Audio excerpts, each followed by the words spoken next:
Well, hey, on today's show, we have the mayor of Lakeland coming to talk to us about what it means to be a mayor and the political process. Come on, welcome to the show, Mayor Bill Mutz.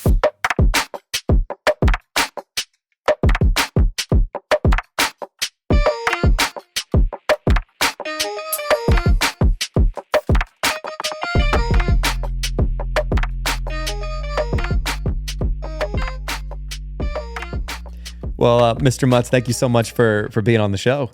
I appreciate it. Is it okay, Mr. Mutz, or what should I call you? No, you call me Bill. Okay, Yeah, Bill. I I appreciate it. Yeah. Well, thank you so much for taking some time to chat with me today. Like, I obviously have known you for a while too, and for what you've been doing, just both personally through our church, but also like just in your role as the mayor here in Lakeland. Tell me a little bit about your experiences as mayor in Lakeland. How long have you been doing that for? 7 years now, and I have my 8th year coming up next year in 2025. Yeah. I've really enjoyed every minute of it. That's awesome. So 2 terms, right? That's Two terms. Yeah. I could run a 3rd term, but I'm opting not to do so, just really for grandchildren time. I'm actually, I don't know if I know this piece of like local politics. Is that kind of the norm across like America? Is like you can just do as many terms, but they're typically 4-year terms for a mayor? Typically are 4-year terms, but it varies among municipalities. Some don't have term limits, some do. Term limits are healthy, and the way we work in our city is a combination of terms for both commission and mayor. And so because I have never had a commissioner stint, I could actually run for 3 terms as mayor. But if typically there'd be somebody who had been a commissioner for 4 years and they'd only have 2 terms they could run for mayor. Gotcha. So there is at some point like a cutoff within Lakeland. Yes. But some don't have that. That's just correct. forever and however long that person stays correct. in. I'm a term limit fan Yeah. for lots of reasons. I think you can get velocitized. I think people can plateau and not recognize it. People can become comfortable in something that they're doing and quit being as formative in their decision-making and creativity. And so I think it's healthy to allow younger minds and energy to engage, and you can take the place of some of that, and there's a negative delta in the process. Yeah.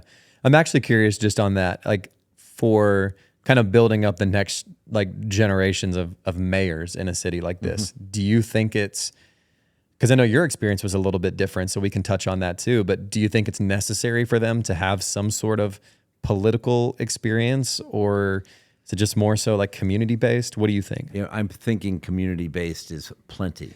Yeah. And political savvy in elected officials, in my mind, is generally negative. And so being human-centric, interested in what issues affect people and how we triage ways to impact them to create the greatest thriving with the least total cost is much more imperative. So you learn a lot of that by serving on committees. So we have in our city, for example, on the website, you can serve on all different kinds of committees and boards to be able to do some volunteer work and be exposed to the process. And I really, without ever recognizing it was happening, did that getting involved in our CRA, which is our Community Redevelopment Authority that helps to improve blighted areas when they first began. Yeah. And so that was my exposure to the city and to lots of its processes and to the city staff. Yeah, you mentioned that like a lot of people now probably prefer someone who doesn't have a past in politics. Do you think that, I don't know. I mean, you've been through more elections in your lifetime than I have in mine. And I feel like there was once a time where politicians were great. Like you wanted the politician in office. And it feels like maybe over the past decade or so, people have shifted away from that. Do you think that's true? Oh, I think it's true because there's so much cynicism towards institutions. Sure. Yeah. And in terms of solving problems. And this is the most bizarre political election year of my lifetime in watching what we're doing at the presidential level. And I think about the reason people are cynical is because they're aligning themselves with this as being normal when in fact it hasn't been. And people who are less politically motivated tend to not worry about what is going to please everyone, because you never will anyway. Yeah. But rather what is going to create the greatest benefit and impact given the circumstances we're in. Yeah, it is such like a unique political climate that we're in. And obviously like we'll talk about that on the show, being like your role and everything. I feel like something that I've been really passionate about lately when it comes to politics is just the reporting of it all. I feel like, and I've chatted with this actually with someone else who was on the show recently. It just feels like you can't get an accurate news report anymore. Like I watch stuff that like I saw, like, I saw a debate happen like a few weeks ago, and then I see a report on it, and it's just like, it feels like someone's trying to convince me that I didn't see what I saw. And that's the unique thing too, because I, like you said, there's a lot of people out there that I feel like are probably less politically motivated to like get involved. And so it's just what news source or what article do they read? You're absolutely right. And so what happens is, you have to take the spectrum of Fox News to MSNBC and listen between those. And I think it's important to listen to both, by the way, because it gives you other people's perspectives that may not be aligned as your own. But it is incredible. Our forefathers did not realize there were going to be 4 branches of government. Yeah. We have 3 branches of government that the Constitution covers well. They never did media. And media's absence of having any accountability, real control, and accuracy like it used to be when Walter Cronkites were much more responsible and didn't weigh in with their opinions but reported what occurred. Yeah. Then we really have another whole integration of hearing noise that isn't necessarily true. And there's irresponsible, absolutely lying media reports today. Yeah. And it's tough because I do believe, like, I have political opinions, but I believe that it happens on both sides. Sure does. Like, and I'm actually curious if there's a point in our society where people start to realize it more and more. I feel like I've gotten to that point where even for things that I believe in, I read an article, I'm like, okay, this isn't telling the whole story. Like, it's kind of clear now. Right. I actually read an article today, and I'll leave out some of the specifics, but it painted like 2 comparisons of 2 different candidates. And it said one was 7 out of 10, and then the other person had 53%. And I'm like, okay, well, so why didn't you just say 70% versus 53% of voters? You know what I mean? Right, like, exactly. It's because one sounds bigger than the other, right? Right. Posturing is never a place to win. Yeah. And so authenticity, transparency are the candidates you want to vote for when you have the opportunity to have those candidates before you. Local elections probably today are much more important and certainly influential immediately in your own lifestyle than even state and federal elections. But you have to have all of them. Yeah. And you have to have people who want to run and represent them. And you have to have, and ideally, you want people of character. Right. Well, let's talk. I want to get back to some of this too, but I want to talk a little bit about your political experience. Was this something that was always on the radar for you? Do you feel like you thought, hey, someday I'll run for local office, or it just kind of happened? Yeah, no, it was never on my radar. It was always, it's been on my radar throughout my life to want to help. I'm a 2 on an Enneagram, so it's, it folds out of me. Sure, yeah. And so the desire to be able to serve is kind of an autopilot for me. But that's a helicopter. Can you hear it? Yeah, I can hear it. Yeah, that's right. Let's see if it caught it. Oh, yeah, they're trying it's to close. cover. They're trying to cover your. They're trying to find us. Your podcast. Anyway, the opportunity that we have to be able to. I lost my train of thought. Sorry. Yeah. No, but just your experience. Oh, sorry, yeah. Okay. Yeah. I'm sorry. So the opportunity to serve was high. The desire to be in a political position didn't exist. In fact, the one thing I detest about the whole process is running for election, because you're posturing yourself and you're doing it against other candidates, and it's everything that I hate. Yeah. Beyond that, once you win and you are able to execute, then it is extremely rewarding because of the impact that you can have on the lives of people, and it's wonderful locally because you can see what you're doing. That's awesome. Yeah, I mean, and going back to the campaigning piece, I can imagine, especially like we've discussed, like the climate that we're in, maybe in the past couple of decades or so, you're under a whole different type of microscope, as well as like your family is subjected to a lot of that. Was that difficult for you guys and your family? It would be if you believed you were in it to win it, and I don't. So I think Andy Stanley, by the way, wrote a great book on this. We're not in it to win it, and Jesus never came to be in it to win it. Yeah. He came to lose. And so you have to recognize that with our lives, lots of times being purposeful is not necessarily being popular. Being effective is not necessarily being esteemed. And you have to do those things because you do what you believe is right to do because it's the best solution available to accomplish solving a problem that exists. And you cannot get caught up in the popularity or lack thereof of that. And that's how you lead. Leadership often is very lonely. Yeah. And it's easy to lead when people are enthusiastic about what you're doing, harder when you realize there's probably a greater reason to do it than most people are going to be able to recognize, and you're even going to be able to communicate the why to. Yeah. What you're saying too is like you've got to be able to ignore the comment section. You got to be able to ignore like what maybe people are saying as long as you believe in what you're doing and why you're doing it. Correct. It can give you that narrow focus, right? Right. And that's why having core values is so critical. I think it's easier, frankly, for a Christian, a biblical Christian who really wants to live out the Word of God, to lead politically or be a public servant, because I don't really lead politically, but to be a public servant because you have values that you are going to support and you have things that aren't within your ability to support them. And you have to tie that into the civil law that exists that protects every citizen. So the range is that you have to always support laws that have already passed with values that you have personally in ways that don't compromise the rights of others, and also reflect grace and compassion to those that you may disagree with their value set, so that they know that they're loved unconditionally, which, by the way, is our number one responsibility as Christians, to love unconditionally. Yeah.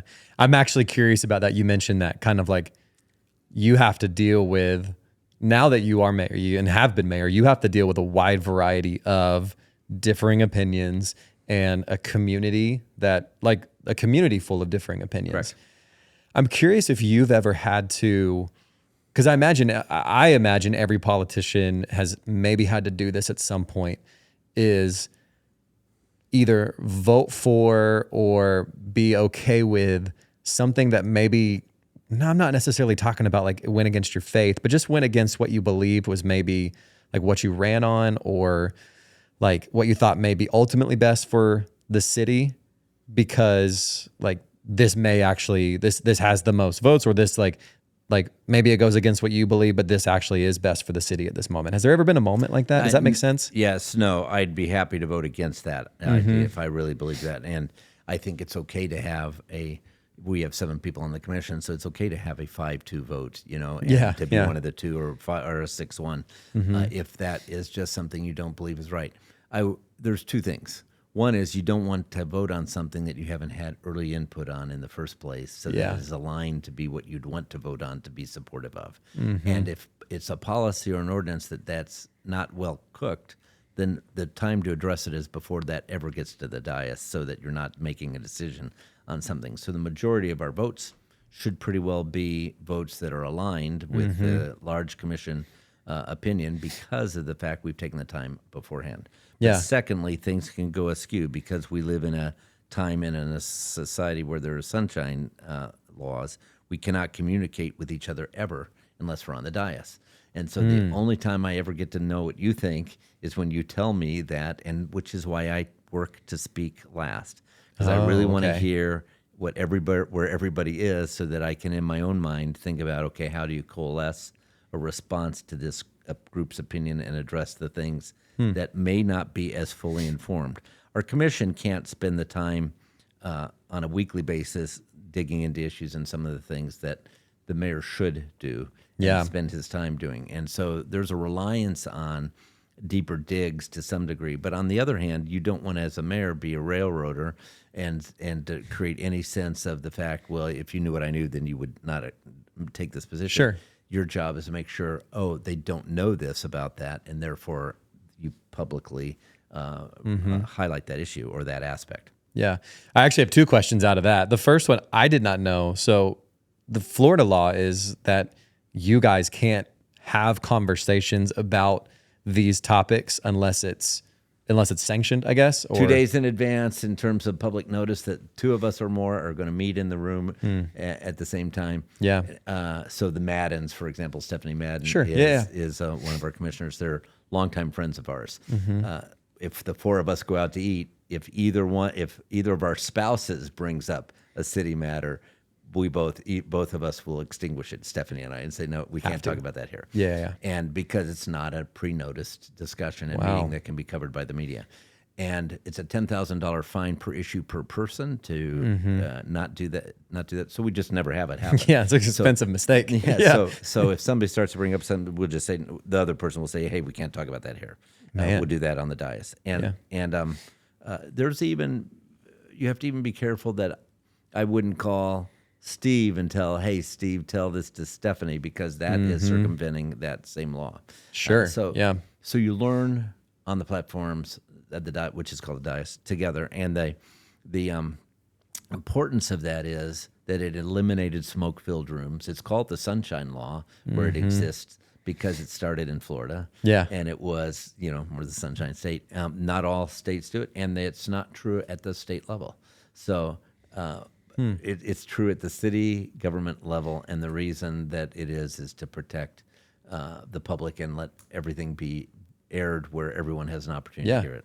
Do you like? I feel like I like that. I feel like I like that idea. It's cumbersome. So if you're a business person and you've worked throughout your life and making decisions and talking to people one-on-one and then gathering that up and not being, and you're owning your business. 100%, Yeah, that's much more efficient, but it's a dictatorship. Sure. I am that kind of person. If there's something on my mind, I'm motivated to just get it done, to have the conversation. Let's talk through. So I can see maybe some of the frustration in that and like having to pre-plan this out. But it's also the same kind of cadence you have to appreciate in government of the time it takes to get things done. So I remember being on the first CRA meeting when we talked about extending Edgewood, and we got all through that, and I said, so when does that project start and get done? And they said it'd be done about probably 8 to 10 years. And I went, what? What takes 8 to 10 years? Gestation's 9 months. And so you think about the fact, by the time you do acquisition of land, engineering, all the things that have to be done that help you be careful in developing a city, it takes time. And so you have to appreciate the fact that those are careful reasons. Make that process as tight as you can and as quickly as each step as you can have it be. Yeah. But it takes time. Yeah. The other question that I had, like kind of going back a little bit, because you had mentioned, I think you said something like if you knew what I knew.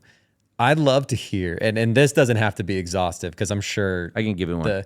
I would just love to hear what is a day in the life of our mayor, or you know what I mean? What are some of the things that you go through as a mayor? So it's super rewarding because it varies greatly from time to time. So you're meeting with college presidents, maybe a couple in one day, and you're meeting with citizens who have an issue. You're meeting with your chief of police. The fullness of my days and the opportunity to have it be a cadence that's just normal, to be working with everybody that impacts and touches the city in a pretty significant way, is richly rewarding.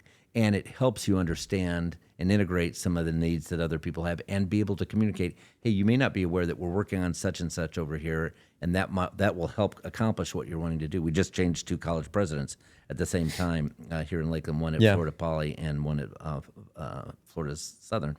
And both of them, incredible people. And we had good presidents. That's not the issue. The 2 new presidential candidates are incredible people with high values, and we have extraordinary times ahead in both of those schools because of what's going to happen through the leadership that is present now. And it's interesting because those are all different chapters. We had a president that did this chapter well because they were excellent at X, and this is a president that brings this next kind of growth to the institution. And so it's just the days are rich. I hardly ever have a day that I don't feel like was rewardingly spent, and there's a lot of times you find yourself mulling. Here's what you can't ever get over once you have been in this position. You can't drive into a city and start looking at their infrastructure and saying, "Oh wow, this should not be like this." And you know what it would take $22 million to do Yeah. that area right over there. That's in your mind now. Yeah, all the time. I mean, you go, and wow, look at the sewage out of this building. Do you realize what they have to have for lines underneath this to be able to handle that kind of flow?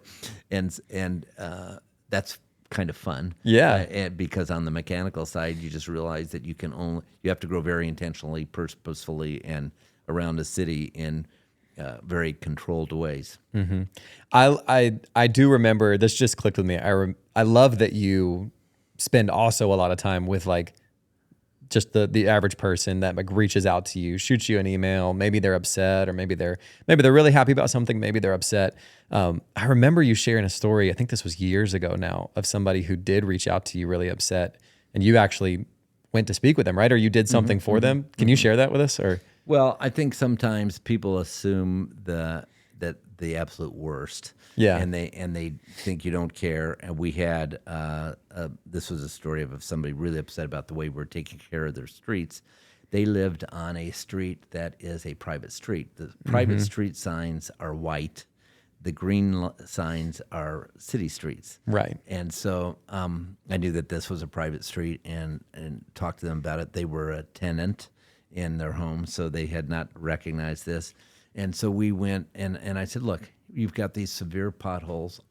Can I just get a couple people and I'll show you how we fix them.